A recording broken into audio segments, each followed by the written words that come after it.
आप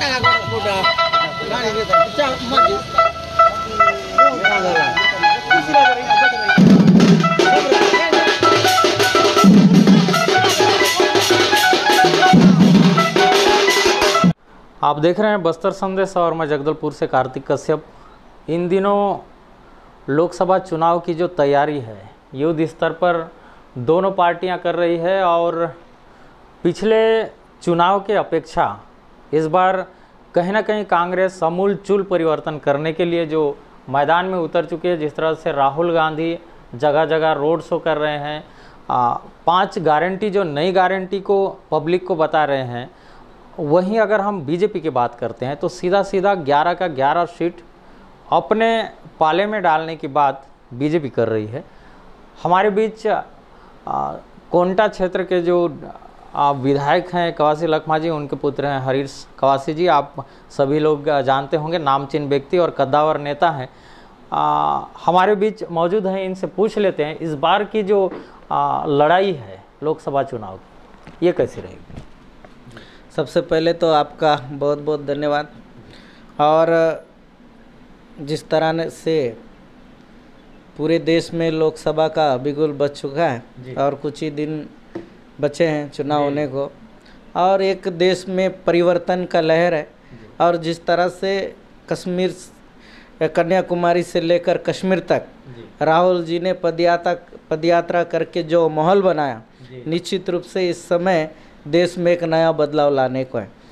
क्योंकि राहुल जी ने जो वादे, चाहे वो छत्तीसगढ़ जब सरकार थी उस दौरान उन्होंने जो वादे किए थे किसानों के लिए, युवाओं के लिए, उन वादों पर 100% पूरा करने का काम कांग्रेस की सरकार ने किया। और भारतीय जनता पार्टी की सरकार जो 2014 में जितने वादे उन्होंने किए वो एक भी वादा उन्होंने पूरा नहीं किया। चाहे 2 करोड़ युवाओं को रोज़गार देने की बात हो, चाहे किसानों को MSP देने की बात हो, और काला धन लाएंगे और हर गरीब के खाते में 15 लाख देने का जो जुमला फेंका था, वो जुमले ही उनके जुमले रह जाते हैं। और गारंटी तो सिर्फ राहुल गांधी की है, मोदी की कोई गारंटी नहीं है। क्योंकि अगर गारंटी होती तो हर गरीब के खाते में 15 लाख रुपए आ गए होते। और काला धन की बात करके हमारे कमाया हुआ पैसा को बैंकों में जमा करके नोटबंदी करके हमें परेशान करने का काम किया है। इसका जवाब जनता आने वाले समय में देने के लिए पूरा उत्साह है और कांग्रेस के पक्ष में, और इसका जवाब मिलेगा। और जिस तरह से छत्तीसगढ़ में भारतीय जनता पार्टी विधानसभा चुनाव में झूठ बोलकर लोगों को धन के साथ बहलाकर सत्ता हासिल किया है, इस समय ऐसा नहीं होगा। लोकसभा में यहाँ की जनता कांग्रेस के पक्ष में मतदान करेगी और यहाँ पर इस बार कम से कम 5 से 6 सीट कांग्रेस पार्टी जीतेगी। तो लखमा जी, आपसे और एक सवाल है। जैसे भाजपा ने जो मैनिफेस्टो में महतारी वंदन योजना को लाया था और किसानों को बोनस देने वाली बात लाया था, वो दोनों को पूरा किया है। क्या आगे इसको 5 साल तक लगातार रनिंग करेगी? क्या लगता है, दे पाएगी बीजेपी? हाँ, ये दो जो किसानों के बात है, किसानों के पास पैसा आ गया, अच्छी बात है। किसान समृद्ध प्रदेश है, किसानों का उनका हक मिलना चाहिए और आगे भी मिलता रहे, हमारा प्रयास रहेगा। यदि सिर्फ चुनाव वादे हैं तो फिर सरकार हमारे किसानों के साथ धोखा करेगी। हम कोशिश करेंगे कि एक सशक्त विपक्ष होने के नाते कि किसानों को हर साल उनका जो हक है वो मिलना चाहिए। और महतारी योजना में जो भारतीय जनता पार्टी ने जो वादा किया था कि हर महिला को हम देंगे, लेकिन अब हर महिला को नहीं देकर कहीं ना कहीं कानूनी अड़चन, दाव पेच, सर्टिफिकेट मांगकर कहीं ना कहीं कुछ महिलाओं को वंचित करने का काम कर रही है। मैं आपके मीडिया के माध्यम से मांग करता हूं कि जिस तरह से भारतीय जनता पार्टी ने कहा था कि हर महिलाओं को हम महतारी योजना से जोड़ेंगे, तो हर महिला को जोड़ना चाहिए, किसी के साथ भेदभाव नहीं होना चाहिए। बिल्कुल सही बात है, ये भेदभाव तो नहीं होना चाहिए। महतारी वंदन योजना जो है वो सभी के लिए लागू होनी चाहिए, ये हरीश जी का कहना है। लेकिन अभी जैसे जो कांग्रेस पार्टी के PCC अध्यक्ष हैं दीपक बैज जी ने एक प्रेस वार्ता किया था। उन्होंने बताया कि जितने महिलाओं का लिस्ट था उतने महिलाओं को अभी भी खाते में पैसा नहीं आया। हाँ ज़रूर, बहुत कुछ महिलाएं आई थी कि उन्होंने कहा कि हमको पैसा नहीं मिला, और यदि ऐसा है कि उनका पाम में पात्र होने के बावजूद भी यदि पैसा नहीं मिला तो ये सोच का विषय है, और सरकार को इस पर गंभीरता से लेते हुए उनके खाते में पैसा डालना चाहिए।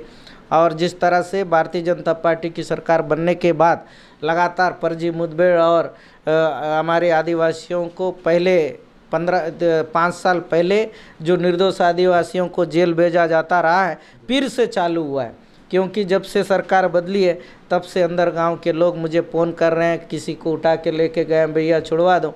इस तरह के गलत तरीके से आदिवासियों को फंसाकर उनको जेलों में फिर से डालने का प्रक्रिया भारतीय जनता पार्टी के द्वारा किया जा रहा है, वो उचित नहीं है। और जिस तरह से आज चाहे बस्तर हो चाहे सरगुजा हो, ये आदिवासियों ने उनको एक सत्ता में बिठाने का काम किया, तो आदिवासियों के साथ ऐसा अत्याचार नहीं होना चाहिए। और इस बात की भी खुशी है कि प्रदेश में आदिवासी मुख्यमंत्री आदिवासी हितों के लिए काम करेंगे, लेकिन इस तरह से यदि फर्जी केसों में फंसाया जाएगा तो निश्चित रूप से आदरणीय मुख्यमंत्री जी को सोचना चाहिए और आदिवासियों के हित में अच्छी पहल करनी चाहिए, ताकि किसी को भी इस तरह की कठिनाइयों का सामना करना ना पड़े। जिस तरह से एक छत्तीसगढ़ में बड़ा नाम है कवासी लखमा जी का, और जो पूर्व मुख्यमंत्री थे भूपेश बघेल सर, इन्होंने राजनांदगांव में इनकी टिकट फाइनल हुई है, और बस्तर से अभी तक जो नाम आसपास ही पहुंचा है लेकिन ओपन नहीं हुआ है। इस पर क्या रणनीति बन रही है? इंतज़ार कीजिए, बहुत जल्द लिस्ट आ जाएगा, और जिनका भी नाम आएगा उसको कांग्रेस पार्टी के कार्यकर्ता मेहनत करेंगे और जिताएंगे।